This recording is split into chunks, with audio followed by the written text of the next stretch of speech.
The only way to do great work is to love what you do, says Steve Jobs. Hello friends, welcome back to Caliber English. நம்ம செய்கிற வேலையை நம்ம நேசித்து செய்யும்போது தான் அந்த செயல், அந்த வேலை ஒரு சிறந்த வேலையாக இருக்க முடியும். இந்த லெசனில் 30 தினசரி ஆங்கில வாக்கியங்கள் கற்றுக்க போகிறோம். அதை விரும்பி நேசித்து மகிழ்ச்சியோடு கற்றுக்கலாம். இப்போ வாங்க வீடியோக்குள்ளே போகலாம். முதல்ல ஏன் மூஞ்சை தூக்கி வச்சுட்டு இருக்க அப்படின்னு கேட்போம் இல்லையா? அதை இங்கிலீஷில் why the long face, why the long face அப்படி கேட்கலாம். மழை பெய்யும் போதெல்லாம் சீலிங்கில் தண்ணி கசியும் அப்படின்னு சொல்லுவோம். அதை இங்கிலீஷில் there is water seepage on the ceiling whenever it rains.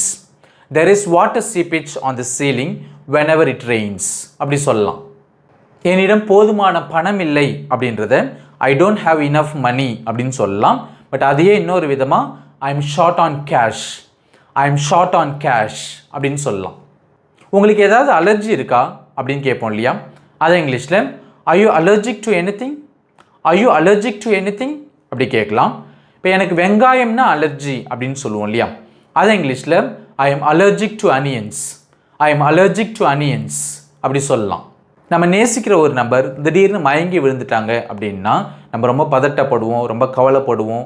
அப்புறம் தண்ணியெலாம் தெளித்து அவங்க எழுந்திரிச்ச பிறகு அது ஒரு சாதாரண மயக்கம்தான் அப்படின்னு தெரிஞ்ச பிறகு நம்ம சொல்லுவோம் இல்லையா, கொஞ்ச நேரத்துக்கு நீ என்னை அப்படியே பதட்டப்பட வச்சுட்ட அப்படின்னு சொல்லுவோம். கொஞ்ச நேரத்துக்கு நீ என்னை அப்படியே கவலைப்பட வச்சுட்ட அப்படின்னு சொல்லுவோம் இல்லையா? அது எப்படி இங்கிலீஷில் சொல்லலாம்? You had me worried for a moment, you had me worried for a moment அப்படி சொல்லலாம். அவனை வன்முறைக்கு தூண்டி விடாத அப்படின்னு சொல்லுவோம். அதை இங்கிலீஷில் don't trigger him into violence, don't trigger him into violence அப்படின்னு சொல்லலாம். அவரது தந்திர பேச்சால் தூண்டப்படாதே அப்படின்னு சொல்லுவோம். அவருடைய தந்திர பேச்சால் தூண்டப்படாது. சில பேர் வேணுகினே என்ன பண்ணுவாங்க, தந்திரமாக சில பேர் இமோஷ்னலாக பேசுவாங்க, மற்றவங்களெல்லாம் ட்ரிகர் பண்ணி விடணுன்றதுக்காக இல்லையா? ஸோ அவருடைய தந்திர பேச்சால் தூண்டப்படாதே அப்படின்னு எப்படி சொல்கிறது?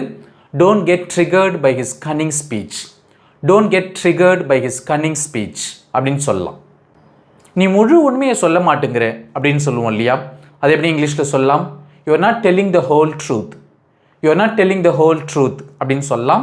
அப்படி இல்லைனா you are economical with the truth, you are economical with the truth அப்படின்னு சொல்லலாம். குழம்பு தீர்ந்து விட்டது அப்படின்னு சொல்லுவோம். அதை இங்கிலீஷில் the curry has run out, the curry has run out அப்படின்னு சொல்லலாம். எங்ககிட்ட குழம்பு தீர்ந்து போச்சு அப்படின்னு சொல்லுவோம். எங்ககிட்ட குழம்பு தீர்ந்து போச்சு. அதை இங்கிலீஷில் we have run out of curry, we have run out of curry அப்படின்னு சொல்லலாம். உன் கூட பிறந்தவங்க எத்தனை பேர் அப்படின்னு கேட்போம் இல்லையா? அதை இங்கிலீஷில் how many siblings do you have, how many siblings do you have அப்படின்னு கேட்கலாம். உங்களுடைய எடை என்ன, உங்களுடைய எடை என்னன்னு கேட்போம். உங்களுடைய எடை என்ன, உங்களோட வெயிட் என்னன்னு கேட்போம். அதை நம்ம இங்கிலீஷில் how much do you weigh, how much do you weigh அப்படின்னு கேட்கலாம். பிஸ்கெட்டை டீயில் தொட்டு சாப்பிடு அப்படின்னு சொல்லுவோம். பிஸ்கெட்டை டீயில் தொட்டு சாப்பிடு. அதை இங்கிலீஷில் dip your biscuit in tea and have it, dip your biscuit in tea and have it அப்படின்னு சொல்லலாம். ஹீட்டர் ஆனில் இருக்கும்போது தண்ணியில் விரல விடாது அப்படின்னு சொல்லுவோம். அதை இங்கிலீஷில் don't dip your finger into water when the heater is on, don't dip your finger into water when the heater is on அப்படின்னு சொல்லலாம். தண்ணி எவ்வளோ சூடாக இருக்குன்னு விரல விட்டு பார் அப்படின்னு சொல்லுவோம். தண்ணி எவ்வளோ சூடாக இருக்குன்னு விரல விட்டு பார். அதை இங்கிலீஷில் just dip your finger into water and check how warm it is, just dip your finger into water and check how warm it is அப்படின்னு சொல்லலாம். அவர் பேச ஆரம்பித்தார்னா பேசிக்கிட்டே இருப்பார் அப்படின்னு சொல்லுவோம் இல்லையா? அதை நம்ம இங்கிலீஷில் once he starts speaking he goes on and on, once he starts speaking he goes on and on அப்படின்னு சொல்லலாம். உங்களை காக்க வச்சதுக்கு மன்னிக்கணும் அப்படின்னு சொல்லுவோம். உங்களை காக்க வச்சதுக்கு மன்னிக்கணும். அதை இங்கிலீஷில் I am sorry to keep you waiting, I am sorry to keep you waiting அப்படின்னு சொல்லலாம். அவருடைய மோசமான நடத்தைக்காக அவரை கண்டிங்க அப்படின்னு சொல்லுவோம். அவருடைய மோசமான நடத்தைக்காக அவரை கொஞ்சம் கண்டித்து வைங்க அப்படின்னு சொல்லுவோம் இல்லையா?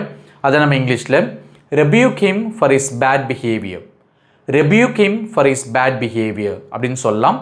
அப்படி இல்லைன்னா reprimand him for his bad behavior, reprimand him for his bad behavior அப்படின்னு சொல்லலாம். அப்படியும் இல்லைன்னா chide him for his bad behavior, chide him for his bad behavior அப்படின்னு சொல்லலாம். இதில் வந்து rebuke அப்படின்னாலும் சரி, reprimand அப்படின்னு சொன்னாலும் சரி, chide அப்படின்னு சொன்னாலும் சரி, இது மூணுமே வேர்ப்ஸ் தான். இதுக்கு மீனிங் என்னதுன்னா கண்டித்தல், குறிப்பாக தவறு செய்தவர்களை கண்டித்தல் அப்படின்னு அர்த்தம். அவர்கிட்ட நேரில் போய் பேசு அப்படின்னு சொல்லுவோம். ஃபோன்லேயோ அல்லது லெட்டர் மூலமாகவோ இல்லாமல் அவர்கிட்ட நேரில் போய் பேசு அப்படின்னு சொல்லுவோம்.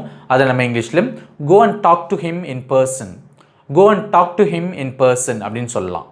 உங்களுடைய ஃப்ரீ டைமில் நீங்கள் என்ன பண்ணுவீங்க அப்படின்னு கேட்போம். உங்களோட ஃப்ரீ டைமில் நீங்கள் என்ன பண்ணுவீங்க, அதை இங்கிலீஷில் what do you do in your free time, what do you do in your free time அப்படின்னு கேட்கலாம். உங்களுக்கு காரமான உணவு பிடிக்குமா அப்படின்றத நம்ம சாதாரணமாக எப்படி கேட்போம், to you like spicy food, to you like spicy food அப்படின்னு கேட்போம் இல்லையா. அதையே நம்ம கொஞ்சம் வித்தியாசமாக எப்படி கேட்கலாம் அப்படின்னா, are you a fan of spicy food, are you a fan of spicy food அப்படின்னு கேட்கலாம். இப்போ இந்தியாவுக்கும் ஆஸ்திரேலியாவுக்கும் ஒரு மேட்ச் போயிட்டு இருக்குன்னு வச்சுக்கோங்க. அப்போ ஒருத்தவங்க சொல்கிறாங்க ஆஸ்திரேலியா அநேகமாக ஜெயிச்சிரும் அப்படின்னு நினைக்கிறேன் அப்படின்னு சொல்கிறாங்க.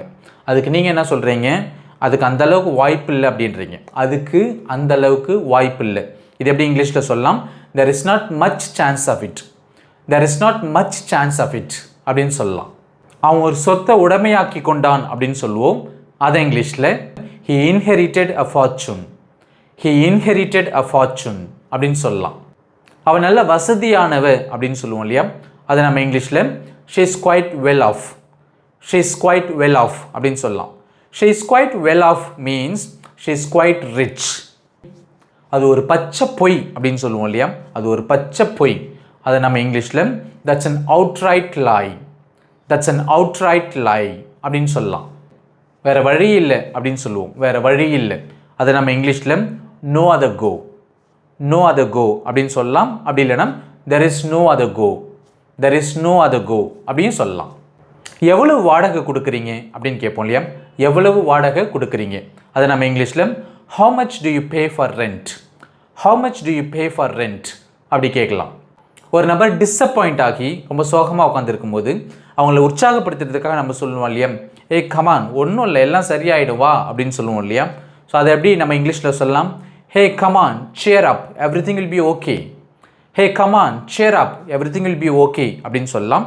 இந்த இடத்துல சேர் அப் பயன்படுத்தலாம், அப்படி இல்லைன்னா சின்ன கூட பயன்படுத்தலாம். சின்னது தாடை, ஓகே, இது இந்த ஏரியா தான் சின். ஓகே, இப்போ சோகமாக இருக்கிறவங்க என்ன பண்ணுவாங்க, தலையை தொங்க போட்டு இப்படி இருப்பாங்க. ஓகே, அவங்களோட சின் டவுனில் இருக்கும் இல்லையா. So come on chin up everything will be okay, come on chin up everything will be okay அப்படின்னு சொல்லலாம்.